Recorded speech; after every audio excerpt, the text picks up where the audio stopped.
한방 건강상담 오늘은 강남 내미지 한의원의 김영진 원장님 모셨습니다. 그럼 바로 만나 뵙겠습니다. 안녕하세요, 원장님. 네, 안녕하세요. 예, 반갑습니다. 네, 반갑습니다. 자, 오늘 또 준비하신 내용이 자가 면역 질환 중에 네네. 크론병이란 거거든요. 네, 그렇습니다. 뭐 이 명칭은 좀 들어본 경험은 있지만 예, 자세히는 좀 모르는 것 같습니다. 네네네. 크론병이란 어떤 겁니까?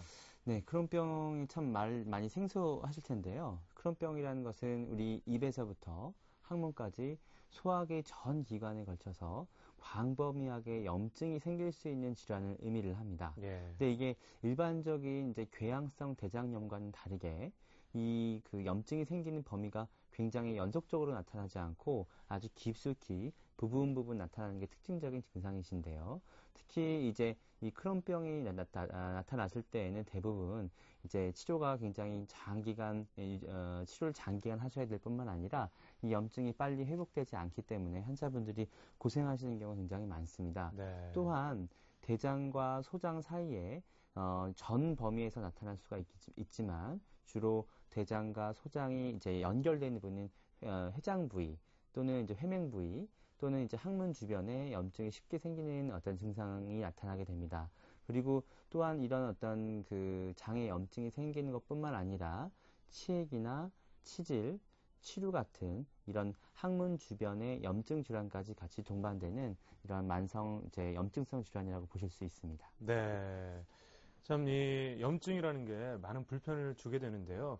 크론병의 원인은 어떤 겁니까?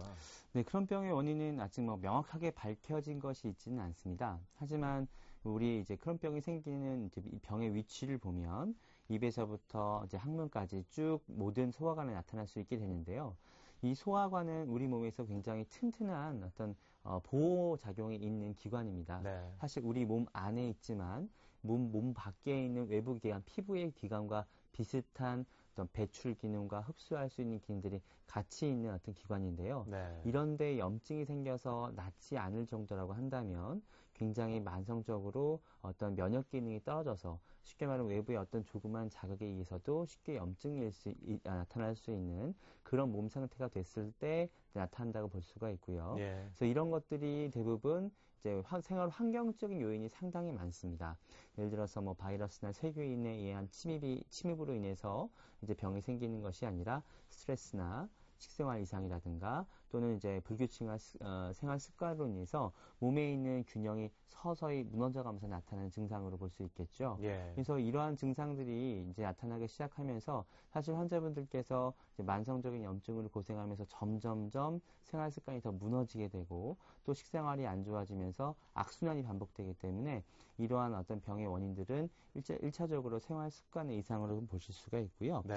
그리고 소장이나 대장 이제 부위에 이제 염증이 반복되면서 음식물을 먹은 것들이 흡수가 잘 되지 않기 때문에 또 흡수가 되지 않아서 에너지가 자꾸 떨어지니까 회복 능력이 떨어지게 되죠. 네. 또한 이제 흡연이라든가 잦은 음주 또는 어떤 과도한 수면 부족도 원인이라고 볼 수가 있습니다. 네.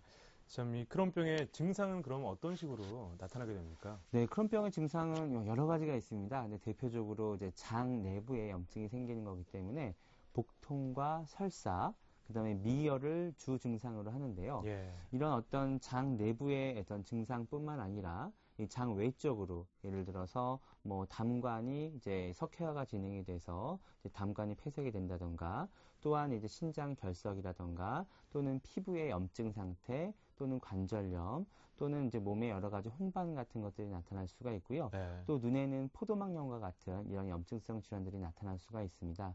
또 이제 환자분 중에 한 40에서 60% 정도 해당하시는 분들이 주로 항문 주변의 어떤 염증 상태, 즉 치질이나 치루나 치액 같은 어떤 증상들을 동반을 하게 되는데요. 예. 이러한 증상들이 이제 나타나면서 이제 염증이 몸 전체에 나타날 수 있는 증상이 나타나게 됩니다. 네. 이 크론병은 양방에서 보통 치료를 많이 하시거든요. 그렇습니다. 양방 치료는 어떻게 됩니까?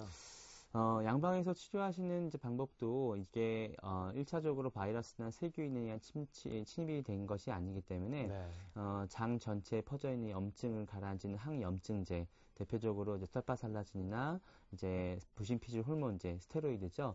이런 계통의 약물들을 사용하게 되고요. 최근엔 생물학적 치료제인 종양괴사인자인 이제 인플릭시맙을 이용해서 치료하기도 하는데요. 네. 이런 어떤 이제 면역 억제제라든가 스테로이드 계통의 약물들을 과도하게 이제 장기간 사용을 하다 보면 이제 오히려 몸 전체적인 면역 기능이 떨어지면서 다른 곳에 부작용이 나타날 수가 있습니다. 네. 예를 들어서 급격한 체중 저하라든가 또는 식욕 감퇴에 의한 어떤 조그마한 어떤 자극에 의해서도 쉽게 다른 질환들이 이제 합병증이 나타날 수 있게 되는 거죠. 네, 아무래도 그런 점을 좀 아시는 분들은 치료를 네네. 상당히 적극적으로 하지 못하는 경우가 많은데요. 굉장히 그렇습니다. 예, 크론병의 한방 치료는 어떻게 됩니까? 크론병의 한방 치료는 1차적으로는 이제 소화 기관에 문제가 있기 때문에 소화 기능을 개선할 수 있는 치료를 먼저 진행을 하게 됩니다. 예. 대부분의 이제 크론병 환자분들이 문제가 되는 것들이 1차적으로 이제 흡수 장애. 쉽게 말하면 음식을 아무리 많이 먹어도 이제 배출을 이제 흡수가 되지 않고 그대로 다 쏟아버리는 네. 설사 증상이 심하기 때문에 에너지가 굉장히 이제 떨어지게 되죠. 그래서 이런 기운을 보충해주는 기와 혈을 보충해주는 약물 치료를 많이 하게 되고요. 더불어서 소화기관에 이상이 있기 때문에 부가적으로 따르는 것들이 이제 몸에 이제 기운이 처지기 때문에 우리 몸의 대들보인 척추가 자꾸 무너지게 됩니다. 네. 그래서 이제 목에서부터 이제 골반, 꼬리뼈까지 제대로 된 척추의 상태가 나타나지 않기 때문에 기운이 소통이 되기가 힘듭니다. 예. 우리 소화기관은 일단 비워져야 음식물이 채워지고 또 음식물이 채워져서 따뜻한 이제 기운이 있어야 그걸 잘 흡수할 수 있게 되는데요.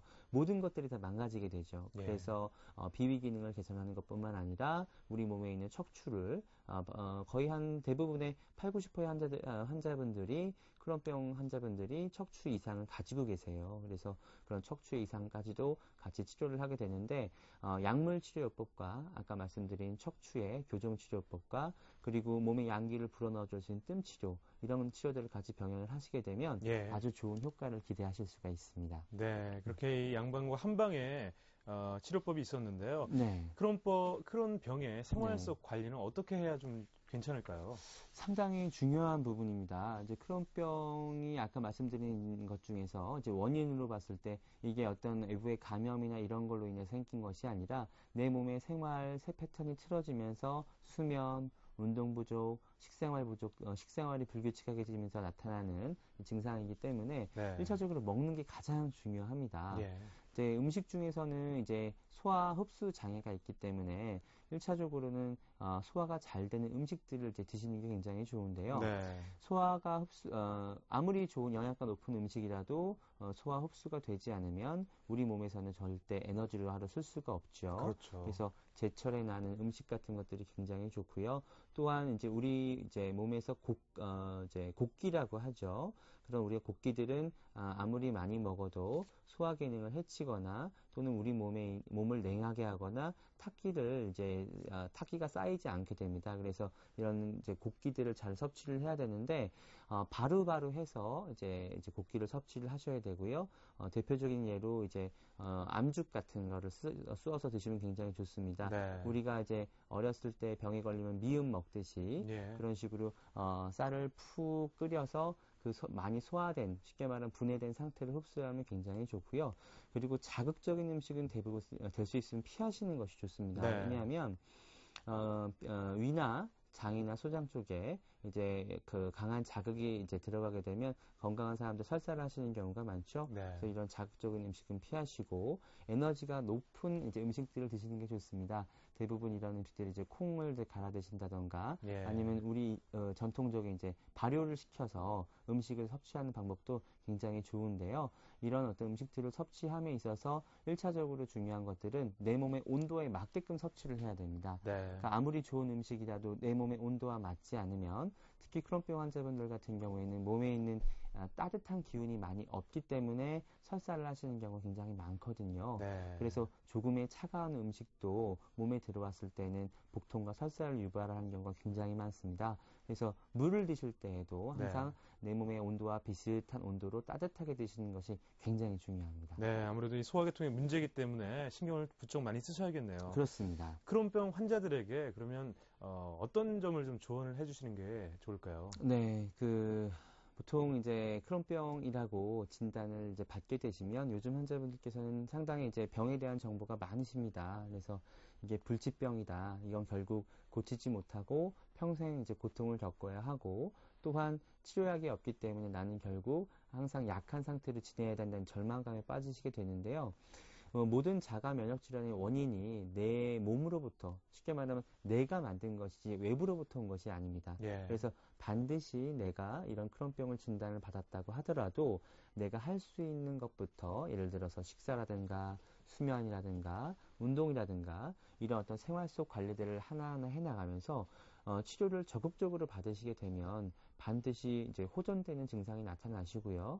또 물론 호전되는 방법 증상뿐만 아니라 이거를 장기간 지속해서 적극적인 치료와 관리를 했을 때에는 우리 몸에 어떤 내가 일상생활을 하기에 전혀 불편함이 없을 정도까지도 치료가 가능합니다. 네. 그래서 환자분들께서 일단 1차적으로 이 병에 걸렸다고 하면 일단 절망감 속에서 이제 고통스러워 하시는 분들이 많은데 반드시 치료할 수 있다는 병이라는 거 꼭 말씀드리고 싶습니다. 네. 네. 네, 오늘 김영진 원장님과 함께 미니 강의 크론병에 대해서 알아봤습니다.